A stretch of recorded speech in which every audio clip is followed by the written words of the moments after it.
बाधित हैं। दक्षिण चीन के ग्वांगडोंग प्रांत में 10 लाख से ज्यादा लोगों को रेस्क्यू कर सुरक्षित जगहों पर पहुंचाया गया है। ताइवान में 14 और फिलीपींस में 4 लोगों की मौत की खबर है।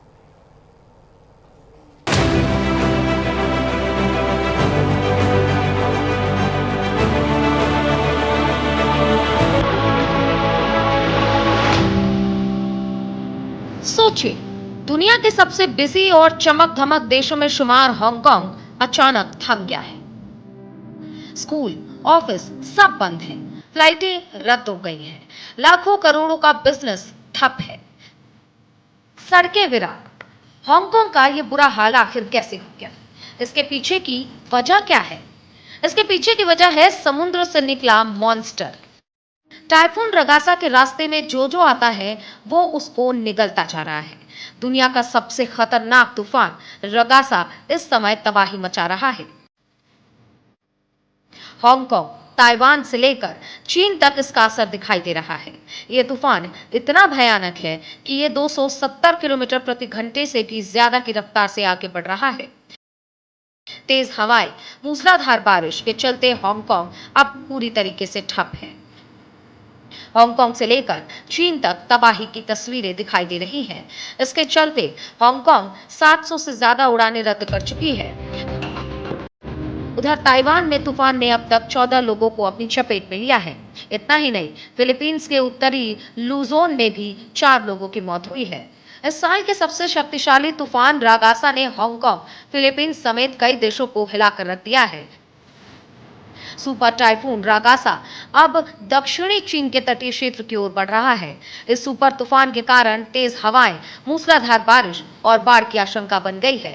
फिलीपींस में 270 किलोमीटर प्रति घंटे की रफ्तार से हवाएं चलने के बाद रागासा के हांगकांग और मकाओ के दक्षिण में पहुंचने की आशंका है। ताइवान में भारी तबाही मचाने के बाद शक्तिशाली चक्रवात रगासा अब चीन की ओर बढ़ रहा है, जिससे हजारों लोगों को अपने घरों को खाली करना पड़ा है। इस तूफान के कारण फिलीपींस में 10 फीट से ऊंची लंबी लहरें उठ सकती हैं, जिसे लेकर पहले से ही चेतावनी जारी की जा चुकी है। हांगकांग और चीन में तबाही का खतरा। साल के सबसे भयंकर सुपर टाइफून रागासा से हाई अलर्ट। 270 किलोमीटर प्रति घंटे की रफ्तार से बढ़ रहा है रगासा। तूफान से ताइवान में अब तक 14 लोगों की मौत हुई है। इतना ही नहीं, 124 लोग लापता बताए जा रहे हैं। पूर्वी ताइवान में तूफान से बैरियर झील में उफान आई है। हांगकांग और फिलीपींस में जानमाल को भारी नुकसान हुआ है। फिलीपींस में 4 लोगों की मौत हुई है, जबकि कई लापता हैं। फिलीपींस में ही 25,000 लोगों का रेस्क्यू किया गया है। हांगकांग में 700 से ज्यादा उड़ानें रद्द की गई हैं। चीन में 10 लाख लोगों से ज्यादा का रेस्क्यू किया गया है। बल्कि अब तो सभी स्कूल भी बंद कर दिए गए हैं। 600 से ज्यादा फ्लाइटें चाइना में रद्द हैं। अब तक 3,71,000 से ज्यादा लोगों का रेस्क्यू किया गया है। लोगों को घर के अंदर रहने की सलाह भी दी गई है। अब इन सब के बीच जो सबसे बड़ा सवाल यह है कि क्या भारत को भी इससे डरने की जरूरत है? सुपर टाइफून रगासा चीन की ओर बढ़ रहा है। वहां पर तटीय इलाकों को खाली करवाया जा रहा है। सवाल यह भी उठता है कि क्या ये तूफान भारत में भी दस्तक दे सकता है? फिलहाल ताइवान, हांगकांग और दक्षिण चीन के तटीय क्षेत्रों में तबाही मचा रहा है, लेकिन भारत को इससे सीधे खतरे की आशंका नहीं है। बता दें कि तूफान की दिशा पश्चिम उत्तर पश्चिम की ओर है और ये भारत से काफी दूर है। मौसम विभाग की माने तो बंगाल की खाड़ी में मौसमी बदलाव देखने को मिल सकता है। हालांकि अभी तक आईएमडी ने इसको लेकर कोई विशेष चेतावनी जारी नहीं की है। भारत को सीधे तौर पर इससे डरने की जरूरत नहीं है, क्योंकि कोई खतरा सीधे तौर पर नहीं है।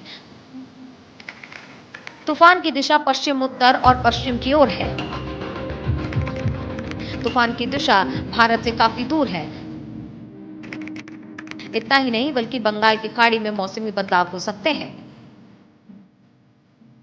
2025 में धरती पर आया सबसे विनाशकारी तूफान रागासा इसकी रफ्तार 270 किलोमीटर प्रति घंटे से भी ज्यादा है। समंदर में 10-10 फीट की ऊंची लहरें। यह तूफान सीधे एशिया के सबसे घनी आबादी वाले इलाके की ओर बढ़ रहा है। तो क्या फिलीपींस में तबाही मचाने के लिए यह तूफान हांगकांग और चीन जैसे बड़े शहरों को भी अपनी चपेट में ले लेगा? लाखों लोगों को क्या अपना घर छोड़कर बेघर होना पड़ेगा? और आखिर में सबसे बड़ा सवाल कि आखिर ये तूफान इतने खतरनाक क्यों होते जा रहे हैं? Bureau report, news India.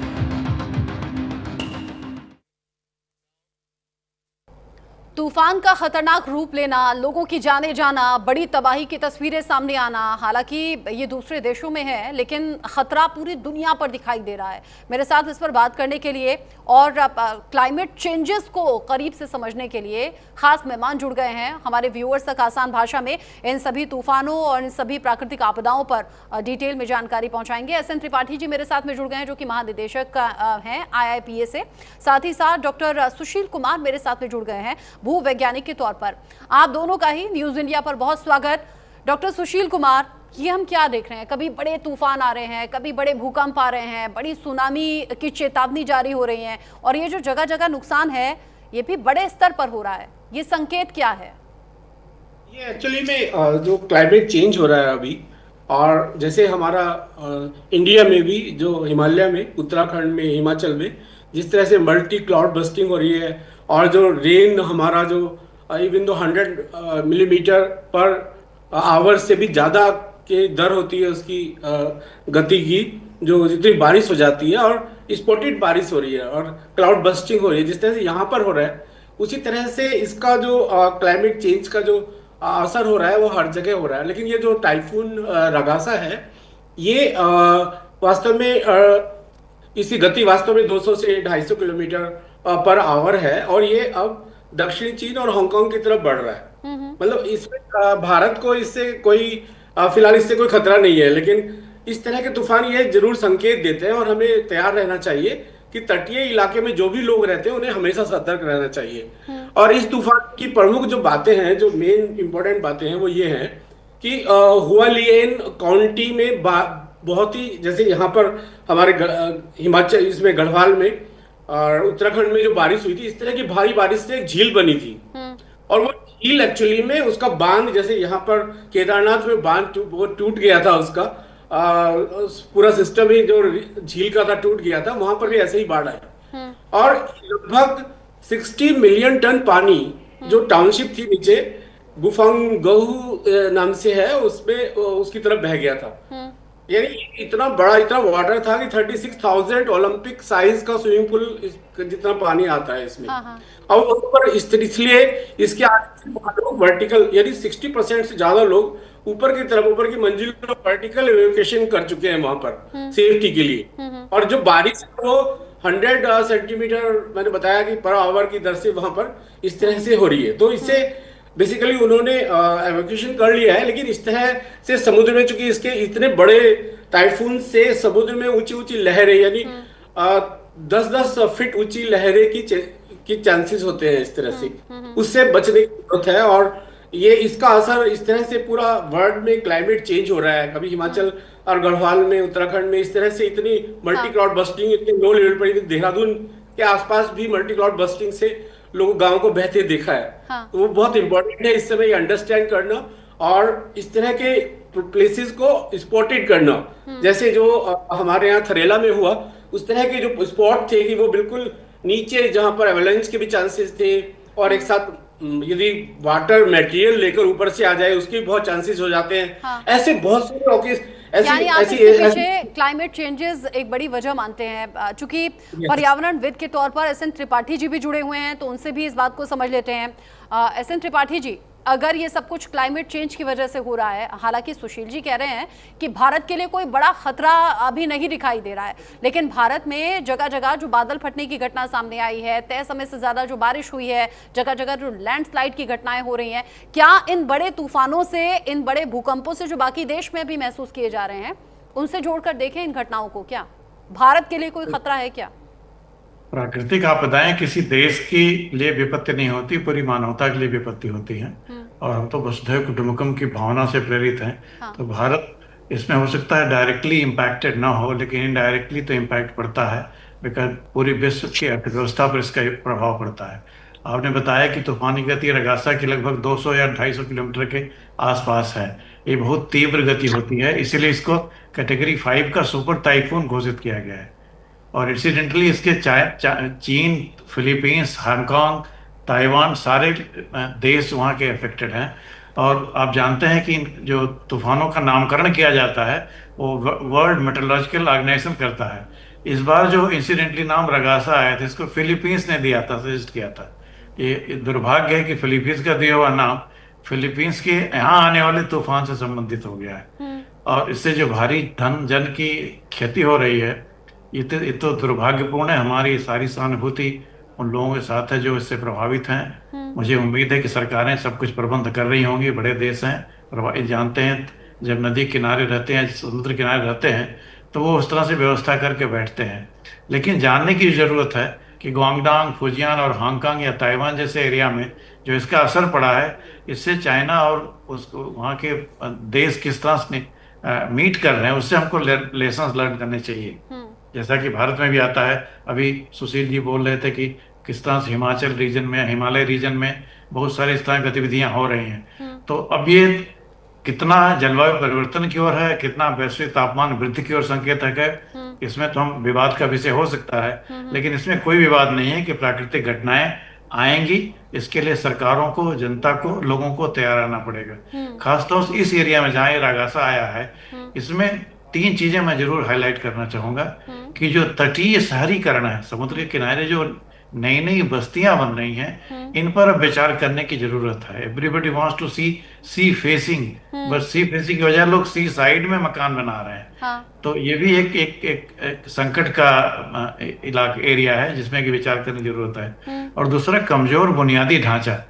अब जिस दिए में वही बोलते हैं कि अगर आप समुद्र किनारे रह रहे हैं तो आपको उसी तरह से मजबूत कंस्ट्रक्शन भी करना पड़ेगा, collision of disaster resilience infrastructure भी बनाना पड़ेगा, ताकि ऐसी आपदाएं आए तो पानी को तो समाधान कर सकते। जब पानी लौट जाएगा और जब तूफान खत्म हो जाए, इसके बाद की जिंदगी होती है, उसे जल्दी से पटरी पर लाना पड़ेगा। तटीय शहरीकरण, कमजोर बुनियादी ढांचा और सीमित पूर्व सूचना प्रणाली, जिसकी बात हम पिछले एपिसोड में कर चुके हैं कि अर्ली वार्निंग सिस्टम पर लोगों को और भरोसा देना पड़ेगा, ताकि लोग समुद्र किनारे उस समय अगर ना हो तो धन जन की हानि कम हो सकती है। यानी इन तीनों आप चीजों अलग पर अलग काम करने घटनाओं के लिए को पर्यावरण से जोड़ने के साथ साथ आप ये भी एक रीजन मान रहे हैं कि जो तटीय इलाके हैं, जो समुद्र के किनारे जो कंस्ट्रक्शन तेजी से हो रहा है, वहां भी एक बड़ा डेंजर जोन है, उस पर भी ध्यान देने की जरूरत है। अच्छा, चूंकि हमने इससे पहले जो अपडेट दिया, रिपोर्ट जो हमने बताई, ताइवान में 14 या फिलीपींस में 4 लोगों की जो जान चली गई, अभी करीब करीब 20 मौत का आंकड़ा है। लेकिन ये जो 200+ किलोमीटर प्रति घंटे की रफ्तार से हवाएं चल रही हैं, या फिर तूफान जो अभी लगातार भयंकर रूप ले रहा है, एसएन त्रिपाठी जी, तो क्या ये खतरा और बड़ा हो सकता है? क्या ये जो जाने का सिलसिला और ज्यादा बढ़ सकता है, और ये अलग अलग देशों पर असर अभी से दिखा रहा है? जैसा आपने बताया कि तूफान की गति लैंडफॉल की तरफ जा रही है, तो शायद अब अपने पीक पे होगा, और बहुत ज्यादा अनुमान तो नहीं किया जा सकता, बट नेचुरल एक्टिविटी है, इसको कोई I am not having all those details where I can predict कि क्या हो सकता है, अधिक से अधिक क्या हो सकता है। लेकिन हम वर्स्ट केस सिनेरियो की प्लानिंग करते हैं प्रशासन में, और हम चाहते हैं कि हम ये समझ रहे हैं कि वहाँ की सरकारें इस तरह वर्स्ट केस सिनेरियो मान के ही सब प्रचार। यानी आप कह रहे हैं प्राकृतिक आपदा है ये, हमारे और आपके बस में नहीं, लेकिन हाँ, वहां पर जो सरकारें हैं, जो प्रशासन है, वो ध्यान दे इस बात पर, और वो जो जरूरी इंतजाम है वो हो ही रहे हैं। डॉक्टर सुशील कुमार, कई बार जी आप कुछ कहना चाह रहे हैं? हाँ, इसमें और जो एजेंसियां हैं, यूएन की एजेंसियां हैं, आसियान है, या इंडिया में भारत का है, ये भी we are also one of the first time responder. तो अगर जरूरत पड़ी तो भारत सरकार भी शायद इसमें कुछ सहायता की अगर जरूरत पड़ी तो कर सकती है। मुझे इसमें एक्चुअली मालूम नहीं है, लेकिन संभावना है कि इसमें भी हम कुछ न कुछ करेंगे। ऐसा होता भी है, अगर कोई जरूरतमंद देश होता है, मतलब जब इस तरह की आपदा होती है तो भारत बढ़ चढ़कर वहां मदद पहुंचाता है, और ऐसा अलग अलग मौकों पर देखा गया है। लेकिन डॉक्टर सुशील कुमार, बाकी देशों तक तो मदद हम पहुंचा देंगे, लेकिन अपने देश में जो इस बार रेनी सीजन में हुआ है, और इनफैक्ट अब तक भी ये जो मार हम झेल रहे हैं, अभी हमने देखा कोलकाता में जो अलग अलग हिस्सों में पानी भर गया, करंट दौड़ गया, 7 लोगों की जान चली गई। इससे पहले जो बादल फटने की घटनाएं जम्मू कश्मीर में, हिमाचल प्रदेश में या उत्तराखंड में सामने आई, वो हमने देख लिया, बड़ी तबाही अपने साथ लाई। राजस्थान में पिछले कई सालों का रिकॉर्ड तोड़ दिया बारिश ने। हमें भी तो संभल कर रहने की जरूरत होगी। बिल्कुल बिल्कुल। एक्चुअली में ये समझना होगा अब कि जैसे अभी क्लाइमेट चेंज यानी जलवायु परिवर्तन के कारण जो मौसम में बदलाव आ रहा है, तो अब प्राकृतिक आपदाएं आने वाले समय में ये मानेंगे हम लोग कि और अधिक अस्थिर हो सकते हैं, जैसा अभी हो रहा है। पहले सालों में अभी हिमाचल में या गढ़वाल में या मतलब हमारे इसमें उत्तराखंड में ऐसा नहीं होता था, इतने मल्टी क्लाउड बस्टिंग इतने लो लेवल पर नहीं होती थी। कहीं कहीं हाई हिल्स जो पहाड़ों पर स्टीप स्लोप जहां होता है 30 से 60 डिग्री का, वहां पर क्लाउड क्यूमुलेट हो जाते थे और वहां पर क्लाउड बस्टिंग हो जाती थी। अब मल्टी क्लाउड बस्टिंग देहरादून के आसपास यानी देखने को मिली है। और तो इस तरह से वहां पर पहले किसी ने सोचा भी नहीं था कि इतना तेज पानी से इस तरह से उन्होंने बस उजाड़ देगा वो पूरी तरह से। तो ये आइडेंटिफाई करना बहुत इंपॉर्टेंट हो जाएगा हमारे लिए, पहाड़ में जो लोग रहते हैं उनके लिए, कि गवर्नमेंट के लिए, कि ऐसे स्पॉट को आइडेंटिफाई करें कि वहां इस तरह की यदि cloud bursting multi cloud bursting होती है तो गांव उसका बिल्कुल चपेट में ना आ जाए, जिस तरह थराली में हुआ है वो बिल्कुल दिखाई देता है। इस तरह के और भी दूसरे गांव हैं, उन्हें भी आइडेंटिफाई करना चाहिए। और ऐसी जो झील, ऐसी झीलों का जो जैसे केदारनाथ में चौड़ाबाड़ी झील बन गई थी, इस तरह की जो झीलें हैं उन पर भी नजर रखनी होगी कि ये इस तरह की जो मल्टी क्लाउड बस्टिंग हो तो वो भी बस्ट कर सकती है। बद्रीनाथ के साइड में भी वाडिया इंस्टीट्यूट ने आइडेंटिफाई किया है ऐसी झीलों को, और वाडिया इंस्टीट्यूट ने इन्वेंट्री भी बनाई इस तरह की झीलों की जो वल्नरेबल झीलें हैं। और इस तरह के मौसम में वो ये बहुत इंपॉर्टेंट है। अभी त्रिपाठी जी ने जो बताया वो सबसे इंपॉर्टेंट है कि अर्ली वार्निंग, यानी हमें पहले से अर्ली वार्निंग लैंडस्लाइड के लिए, झीलों को बस्ट होने के लिए या स्लाइड करने के लिए, माउंटेन के बहुत सारे माउंटेन बड़े बड़े पार्ट उसके स्लाइड हुए हैं, पूरी की पूरी रोड चली गई उससे। तो ये सब टेक्निक्स इस समय आर्टिफिशियल इंटेलिजेंस को पूरी तरह से उपयोग में लाना होगा। अर्ली वार्निंग, रोबोटिक्स आ गई है पूरी तरह से, यानी वहां जहां पर हम लोग रोबोटिक्स का यूज कर आइडेंटिफाई कर सकते हैं कि किस लेवल पर ये स्लिप होगा, पहाड़ या झील ब्रस्ट हो जाएगी या इतना वाटर हो गया है उसमें, तो ये पॉसिबल है वहां का। जिस तरीके से आप बता रहे हैं, छोटे छोटे गांव जो अभी तक हो सकता है कि अनदेखे हों या फिर जहां खतरे की घंटी बज रही हो और उन्हें अनदेखा किया जाता रहा हो, वहां पर अभी ध्यान देने की ज़रूरत है, खतरे को भांपने की ज़रूरत है, ज़रूरी इंतज़ामों को पहले से सुनिश्चित करने की ज़रूरत। और जो अलग अलग जगह आपदा आ रही है उसकी तस्वीरें बड़ी डरावनी हैं। कहीं पूरी की पूरी सड़क धंस जा रही है, कहीं समंदर की ऊंची उठती हुई लहरें दहशत में डाल रही हैं, और यहाँ ये तेज़ हवाएं जो सब कुछ अपने साथ उड़ाकर ले जाने पर आमादा, बर्बादी की तस्वीरें सामने आ रही हैं। तेज़ भूकंप के झटके लोगों को हिला रहे हैं। इनफैक्ट एक हफ्ते के अंदर 2 ज्वालामुखी भी जो फटने की घटना सामने आई, वो भी लोगों को चिंता में डाल रही है। अच्छा, ऐसा नहीं है एस एन त्रिपाठी जी कि ये सिर्फ बाहरी देशों में अलग अलग तरीके से प्राकृतिक आपदा हो, ये देश के भी तो अलग अलग हिस्सों में हम देख रहे हैं, झेल रहे हैं। इनफैक्ट देखिए, जो भूगर्भीय प्रभाव है, जो तटीय इलाकों में भूस्खलन या बाढ़ की आशंका या समुद्र तल में असामान्य उतार चढ़ाव दर्ज हो रहा है, उसके नाते ये तूफान आ रहा है। लेकिन इसके अलावा भी मैं बार बार कहता हूं कि ये चिंता नहीं, चेतना का समय है।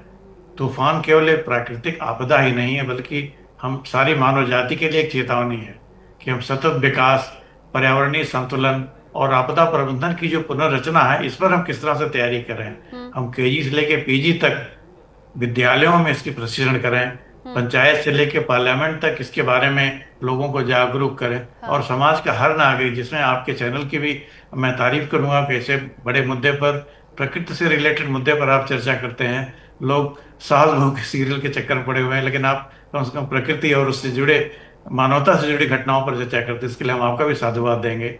कारण अब चिंता का नहीं, चेतना का समय है। प्रकृति हमको रहना है, ऐसी पृथ्वी पर रहना है, तो पृथ्वी के साथ समझौता करना पड़ेगा, सामंजस्य करना पड़ेगा। ये कोई फिलोसॉफिकल नहीं है, आज की तारीख में साइंटिफिक भी है। अच्छा, ये बताइए, आप ये हमेशा कहते रहे कि प्राकृतिक आपदाओं को रोका नहीं जा सकता, उसके नुकसान को हाँ अपनी सावधानी और सतर्कता के साथ कम तो ज़रूर थोड़ा बहुत किया जा सकता है। अब भूकंप है, अचानक से लोगों को समझ नहीं आएगा, सुनामी की लहरें हैं, वो तो इतनी भयानक होती हैं कि उसके सामने इंसान तो क्या, भारी भरकम गाड़ियों की कोई बिसात नहीं होती। जिस तरीके से तेज़ हवाएं चल रही हैं, कुछ ऐसी सावधानियां या कुछ ऐसे डूज डोंट हैं क्या जो हमारे दर्शकों के साथ आप साझा करना चाहें? सबसे बड़ा यही है कि जो सरकार ने जो डेटा कलेक्ट किया होगा कि तूफान का लैंडफॉल कब होगा, स्पीड कितनी है, किधर जा रहा है, आज इस बहुत ही साइंटिफिक उदाहरण है।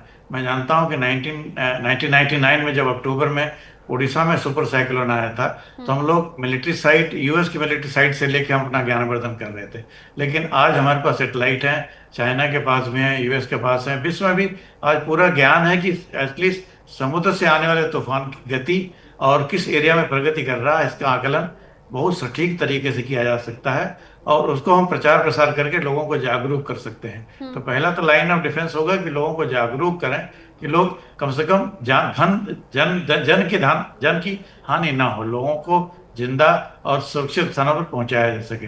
रही बात संपत्ति की, चाहे रास्ता हो, चाहे घाट हो, चाहे बहुत सारी बिल्डिंगें, बहुत सारी गिरेंगी, बहुत सारे बनेंगे, उसके लिए हमारा जो सुझाव है कि हम collision of the disaster resilience infrastructure की जो बात कर रहे हैं कि जो समुद्र तटीय एरिया में या पूरे देश के अंदर भी जो मकान बने वो इन प्राकृतिक आपदाओं को मद्देनजर रखते हुए बनाया जाए।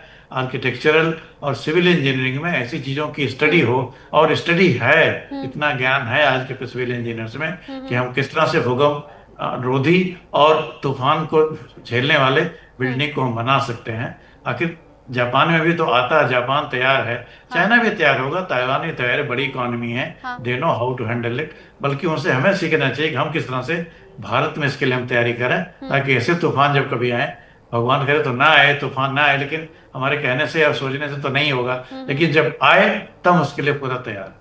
ठीक है, आपने बहुत डिटेल में और सिंपल साधारण भाषा में जो हमारे व्यूअर्स को समझ आए ये जानकारी खास तौर पर दी। बहुत शुक्रिया आपका SN त्रिपाठी जी। साथ ही डॉक्टर सुशील कुमार भी हमारे साथ में जुड़े थे, आपका भी बहुत शुक्रिया न्यूज़ इंडिया के साथ में जुड़ने के लिए। तो बड़ा खतरा, बड़ा तूफान ज़रूर है, इससे सावधान रहने की भी ज़रूरत, और हाँ, अगर बाहरी देशों में हो रहा है तो ऐसा